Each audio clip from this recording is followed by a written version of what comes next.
Alors encore une petite amélioration que je vais apporter au récepteur ICOM.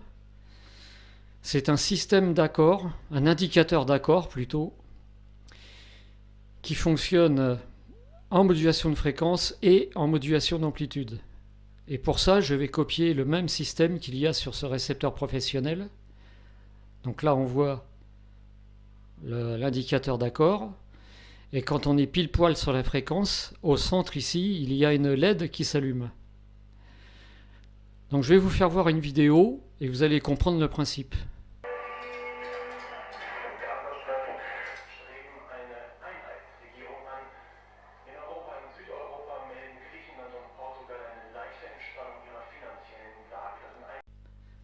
Voilà, moi je trouve ce système génial.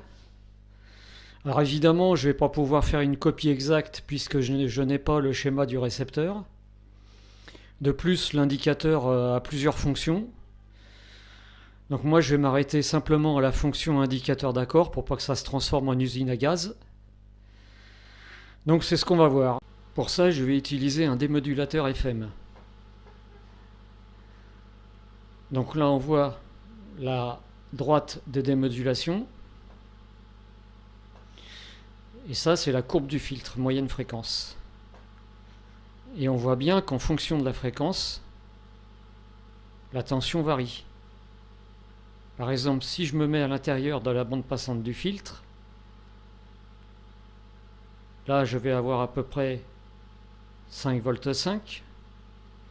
Si j'augmente la fréquence, sur ce point-là, j'aurai à peu près 8 volts. On voit bien qu'en faisant varier la fréquence, on a une variation de tension. Le point central, c'est la fréquence d'accord. Voilà le circuit que je vais utiliser, un NE614, c'est le candidat idéal.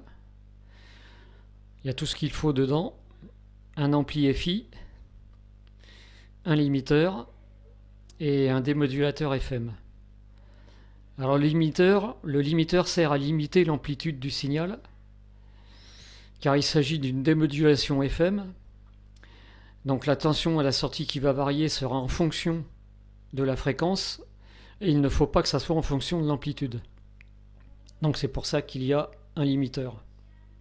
Comment visualiser la tension de sortie du démodulateur FM? Alors pour ça, je vais utiliser un circuit intégré hyper connu, le LM3914, qui gère 10 LED, que je vais cascader pour avoir une meilleure résolution. En tout, ça me fera 20 LED. Donc, si on se place à l'intérieur de la bande passante du filtre, on va avoir une tension de départ et une tension de fin. Donc cette tension-là, sur ce point-là, je vais l'envoyer sur la broche 4. Et cette tension-là, sur ce point, je vais l'envoyer sur la broche 6. Ça va me permettre de couvrir toute la bande passante du filtre sur les 20 LED. Pour visualiser la fréquence centrale, la fréquence d'accord, c'est-à-dire ce point, ici la LED qui s'allumera à l'accord, je vais utiliser un comparateur de précision, le LM393, que je vais monter en comparateur à fenêtre. Donc il va me falloir des résistances de précision, car la fenêtre ici va être très étroite, de l'ordre de quelques millivolts, entre 30 et 40 millivolts, pour avoir le maximum de précision. Voici le schéma complet. Donc on va chercher la FI du récepteur qui est dans mon cas du 450 kHz. On va l'injecter dans le NE614. À la sortie broche 6, on va avoir une tension qui varie en fonction de la fréquence. cette tension-là va être appliquée au comparateur à fenêtre et à l'affichage. On va voir la diode LED centrale qui va s'allumer à l'accord, commandée par ce transistor. Et ce transistor sert à couper l'alimentation du bar graphe quand l'accord est réalisé. Alors on va zoomer pour avoir plus de détails.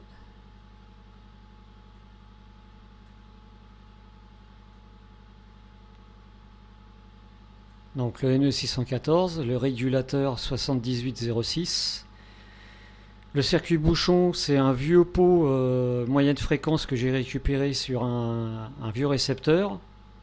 Donc voilà, ça se présente comme ça, avec son condensateur intégré.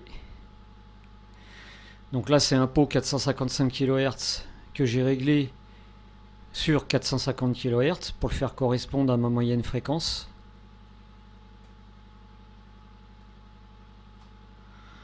Là, on a le comparateur à fenêtre. Voilà. Et l'affichage.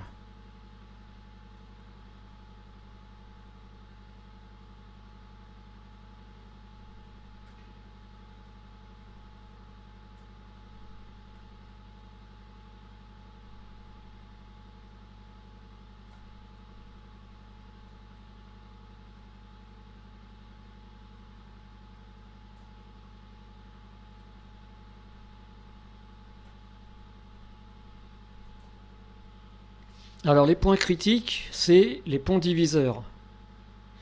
Donc on a un premier pont diviseur réalisé avec 2 résistances de précision. Donc pour réaliser ces résistances-là, allez voir ma vidéo sur les résistances de précision, où j'indique comment le réaliser. Donc on va se retrouver avec 2 tensions, 4,56 V et 2,34 V. Mais ces tensions-là vont dépendre de la bande passante du filtre. Voilà. 2,34 V pour ce point-là. Et ce point-là, 4,56 V. Et on voit bien que ça correspond exactement à la bande passante du filtre. Cette résistance ajustable va servir à décaler la fenêtre de telle manière à régler les 2 tensions pile poil dans la bande passante du filtre. D'accord ? Ensuite, le deuxième pont diviseur qui est encore plus critique, c'est le comparateur à fenêtre. Toujours pareil avec ces 2 résistances de précision. Et là, regardez bien les tensions. 3,58 V, 3,55 V, c'est-à-dire qu'il y a une différence de seulement 30 mV. C'est pour ça que la résistance ici est si faible. Alors pourquoi une fenêtre aussi étroite ? C'est pour avoir une très bonne précision. Voilà. 3,58 V sur ce point-là.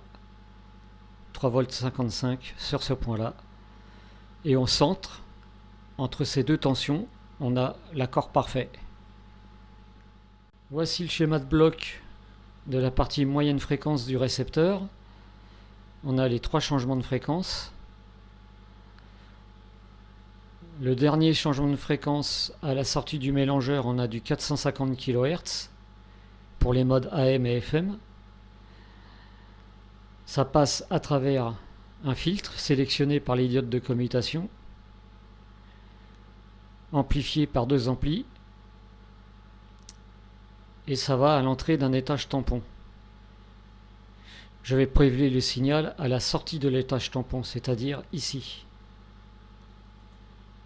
sur l'émetteur de ce transistor. Comme l'impédance d'entrée de mon montage est très élevée due à cette résistance, le montage aura très peu d'impact sur le reste du circuit. Voilà pour la description. Ça reste un montage pas trop compliqué. J'aurais pu rajouter d'autres fonctions comme sur le récepteur professionnel, c'est-à-dire l'accord en SSB, en CW, en RTTY, et puis et ainsi de suite. mais j'ai pas voulu que ça se transforme en usine à gaz. Moi, ce qui m'intéressait, c'était l'accord en AM et en FM. Maintenant, on va voir comment que ça fonctionne dans la vraie vie. Donc voilà le montage. Ici, on a le NE614, le circuit FI, avec le pot 450 kHz, l'entrée 450 kHz, le comparateur, et les deux circuits d'affichage LM3914. Avec la LED centrale qui indique l'accord parfait.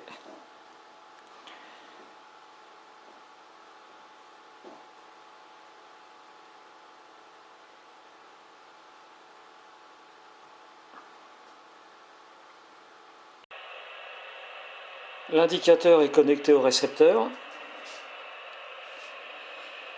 J'envoie du 1,5 MHz à l'aide de ce générateur et je contrôle la fréquence sur le fréquence-mètre. Maintenant, on va voir ce que ça donne sur le récepteur. Donc je suis parfaitement calé sur 1,5 MHz. Je me décale aux extrémités du filtre et je reviens sur la fréquence.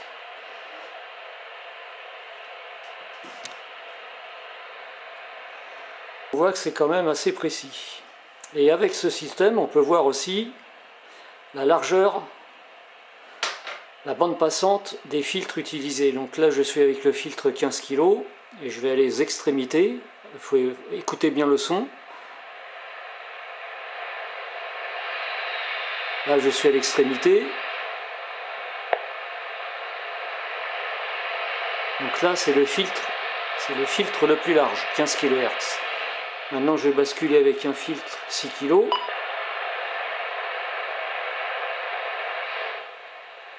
Là, on voit bien que ça ne va pas aux extrémités.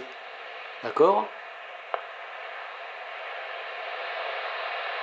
Voilà. Là, on arrive à l'extrémité du filtre 6 kg.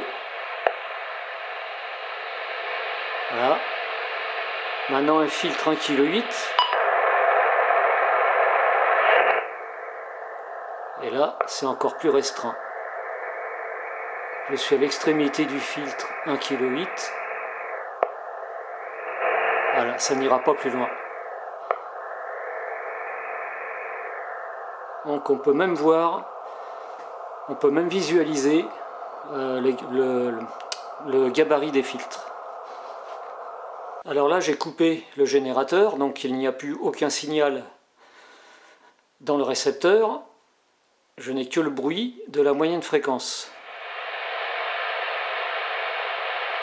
Et pourtant, la LED verte clignote. Alors pourquoi? Alors pour comprendre, j'ai fait une petite simulation. Là, on a la source de bruit qui simule le bruit à l'intérieur du récepteur. Un étage d'adaptation d'impédance pour adapter l'impédance de la source de bruit au filtre.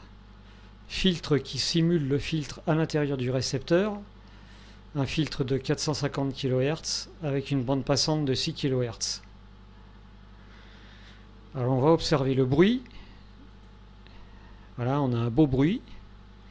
Si on zoome dessus, on voit que c'est complètement aléatoire et qu'on ne peut pas déterminer une fréquence particulière. Quand on voit la tronche du signal, on peut s'attendre à une bande passante énorme. Donc maintenant, on va l'observer dans le domaine fréquentiel.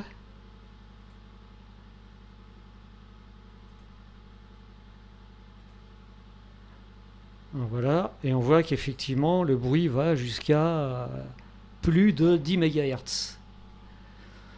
Donc dans cette partie-là, automatiquement, on a du 450 kHz. Alors je vais zoomer dessus. 420. Et le 450 kHz va se trouver dans ce coin-là. À peu près dans ce coin-là. Donc on a bien dans la source de bruit du 450 kHz. Mais pour l'instant, on ne peut pas le voir. Pour le voir, il va falloir intercaler un filtre, ce fameux filtre. Alors on va regarder ça. Maintenant, on va regarder ce qui se passe à la sortie du filtre. On va zoomer. Et là, c'est déjà un peu plus propre. Je rezoome. C'est même très propre. On va regarder la fréquence de ce signal.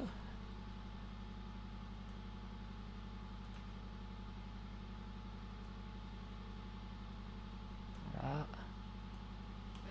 Et ça nous donne 448. Enfin, c'est pas évident parce que là, c'est quand même très précis. Voilà, 450 kHz. Ok ? 450 kHz. Donc, on a bien sélectionné, grâce au filtre, le 450 kHz qui se trouvait dans le bruit. Voilà la mesure réelle. La sonde de l'oscilloscope est connectée à la sortie du filtre 450 kHz qui se trouve à l'intérieur du récepteur. Et on voit que le filtre a bien sélectionné dans le bruit le 450 kHz. Voilà pourquoi la LED verte clignote, même en l'absence de signal. Voilà, la description est terminée. Encore une petite précision, ce montage est extrêmement sensible, c'est-à-dire que même avec un signal très faible à l'entrée du récepteur, à peine audible, on arrive à visualiser l'accord.